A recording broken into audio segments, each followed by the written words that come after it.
말씀 보시겠습니다. 오늘 함께 보실 말씀은 예레미야애가 2장 11절에서 17절까지의 말씀입니다. 예레미야애가 2장 11절에서 17절까지의 말씀, 우리 한 목소리로 함께 읽습니다. 내 눈이 눈물에 상하여 내 창자가 끊어지며 내 간이 땅에 쏟아졌으니 이는 딸 내 백성이 패망하여 어린 자녀와 젖먹는 아이들이 성읍 길거리에 기절함이로다. 그들이 성읍 길거리에서 상한 자처럼 기절하여 그의 어머니들의 품에서 혼이 떠날 때에 어머니들에게 이르기를 곡식과 포도주가 어디 있느냐 하도다. 딸 예루살렘이여, 내가 무엇으로 내게 증거하며 무엇으로 내게 비유할까? 처녀 딸 시온이여, 내가 무엇으로 내게 비교하여 너를 위로할까? 너의 파괴됨이 바다같이 크니 누가 너를 고쳐줄 소냐?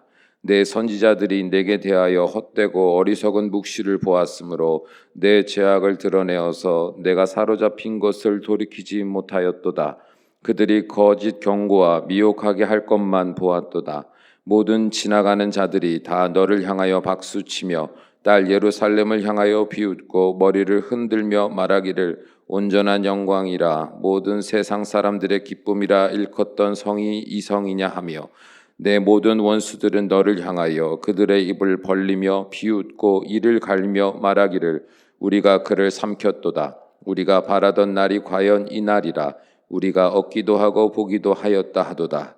여호와께서 이미 정하신 일을 행하시고 옛날에 명령하신 말씀을 다 이루셨으며 긍휼히 여기지 아니하시고 무너뜨리사 원수가 너로 말미암아 즐거워하게 하며 내 대적들의 뿔로 높이 들리게 하셨도다.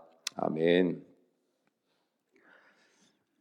여러분은 나를 위하여 바른 말을 해주는 사람을 귀하게 여기십니까? 아니면 나의 마음을 위로하는 꾸밈의 말을 해주는 사람을 귀히 여기십니까? 잘 생각해 보십시오. 여러분이 어떠한 고난을 만나 마음이 괴롭습니다. 그래서 하루라도 빨리 이 고난에서 벗어나고 싶습니다. 그러던 어느 날 두 친구가 연달아 찾아옵니다. 한 친구는 이렇게 말합니다. 내가 당한 고난이 너를 얼마나 힘들게 하는지 충분히 공감하고 이해한다. 하지만 너는 이 고난이 매번 똑같은 너의 잘못으로 생겨나는 것임을 깨닫기 바란다. 지금은 힘들겠지만 그 감정에서 벗어나 너의 지난날의 과거를 진지하게 돌이켜 생각해보고 똑같은 잘못을 반복하지 않는 방법이 무엇인지를 고민해 보았으면 좋겠다라고 말입니다. 그리고 잠시 뒤 다른 한 친구가 연달아 찾아와 이렇게 말합니다.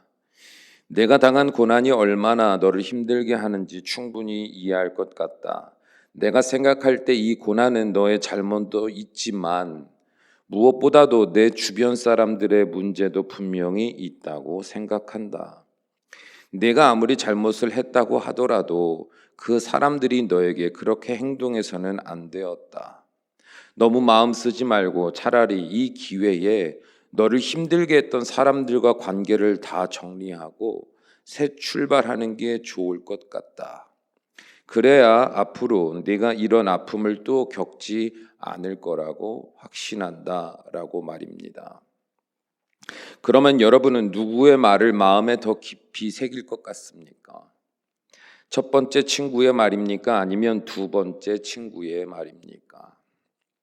아마도 고난으로 인하여 우리의 마음이 주관적인 감정에 매여 있기 때문에 당장에 필요한 위로를 주는 친구의 말을, 내 입장에서 이야기해 주는 친구의 말을 더 귀히 여기게 될 겁니다. 왜냐하면 연약하고 무지한 인간은 결국 자기 중심적인 죄의 본능을 따라서 나에게 유리한 판단을 하려는 태도를 취하기 때문입니다. 그리고 이러한 우리의 연약한 판단력은 우리 영혼의 구원에도 심각한 영향을 주게 됩니다.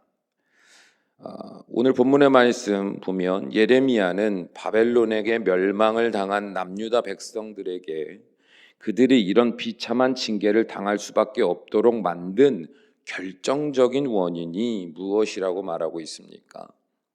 그들의 죄도 있지만 그보다도 더 결정적인 원인을 14절의 말씀으로 이렇게 이야기합니다.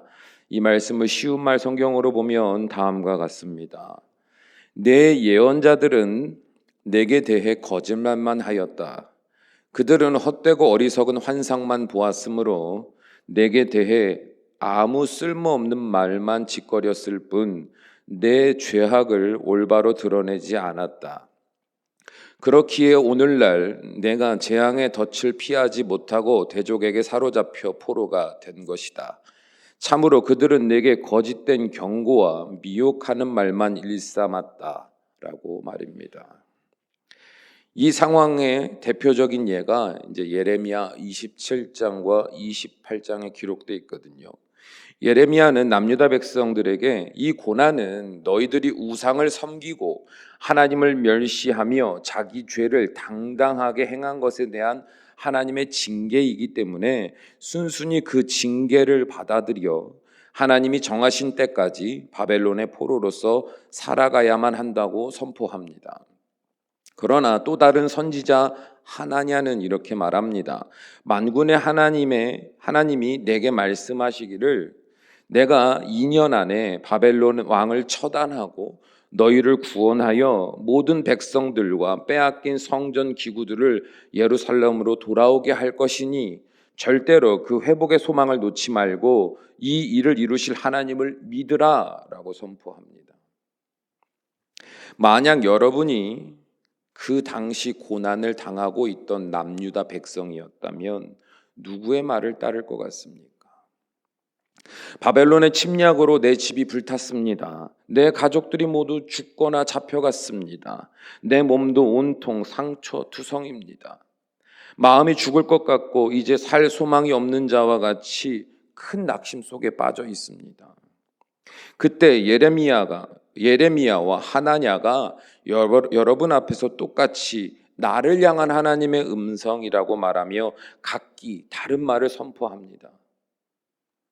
그러면 여러분은 누구의 말에 귀를 기울이시겠습니까?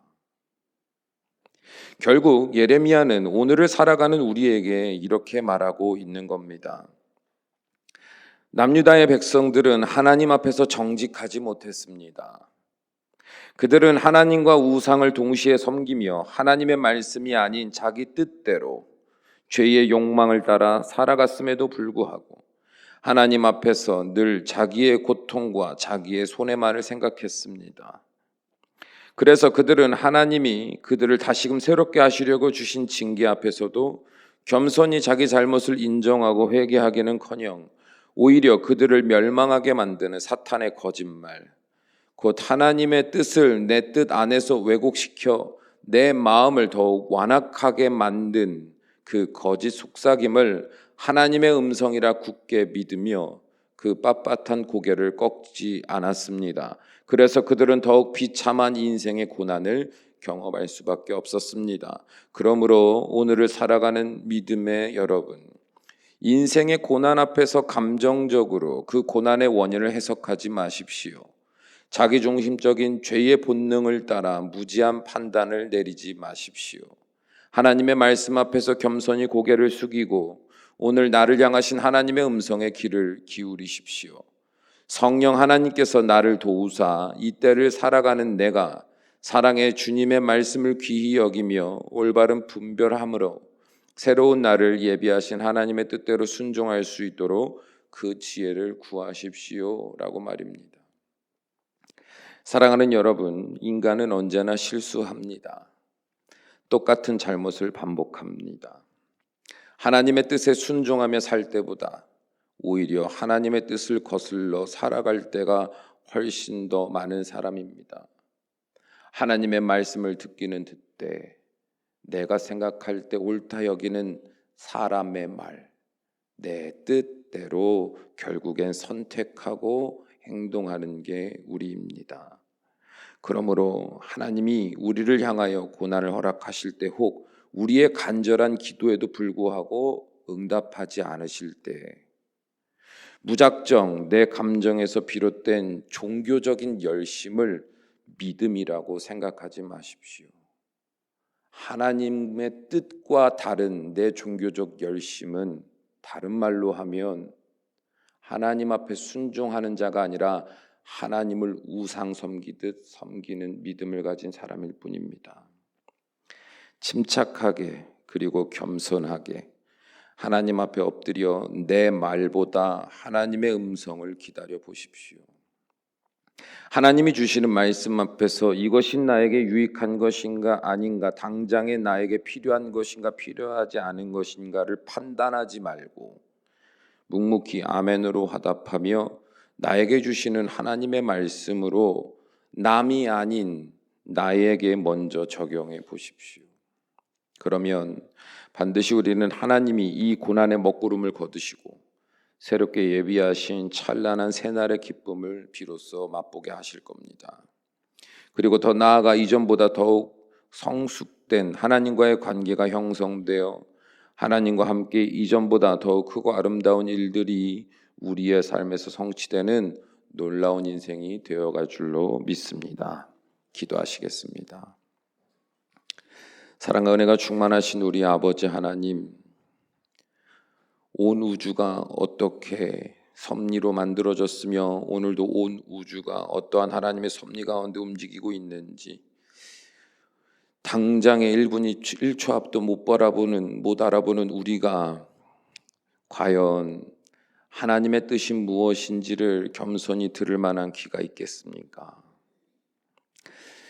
간절히 구합니다. 예레미야 선지자를 통하여 반복적으로 우리에게 말씀하시는 그 뜻, 사람의 말로 듣지 않게 하시고 성령 하나님께서 우리에게 주시는 감동이 있으면, 우리의 마음에 무거운 찔림이 있으면 인정하게 하시고 깨닫게 하여 주셔서 하나님이 우리를 살리시려고 우리에게 더 많은 것을 맡기시기 위하여 이 시간을 허락하신 이 날들이 헛되이 고난으로만 흘러가지 않게 하시고 오히려 우리를 새롭게 하는 은혜의 시간이요, 하나님의 놀라운 약속된 축복을 받기 위한 준비의 시간이 될 수 있도록 은혜를 허락하여 주시옵소서. 그러므로 이제는 구하지 않은 것까지도 베푸시는 하나님의 놀라운 복을 받아 누리며 아버지의 뜻대로 순종하는 것이 얼마나 우리에게 큰 기쁨이 되는가를 맛보는 귀한 인생들이 되게 하사 그들이 입술을 열어 예레미야와 같이 하나님의 뜻을 선포하고 전하는 귀한 인생들이 될 수 있도록 축복하여 주시옵소서. 예수님의 이름으로 기도합니다. 아멘.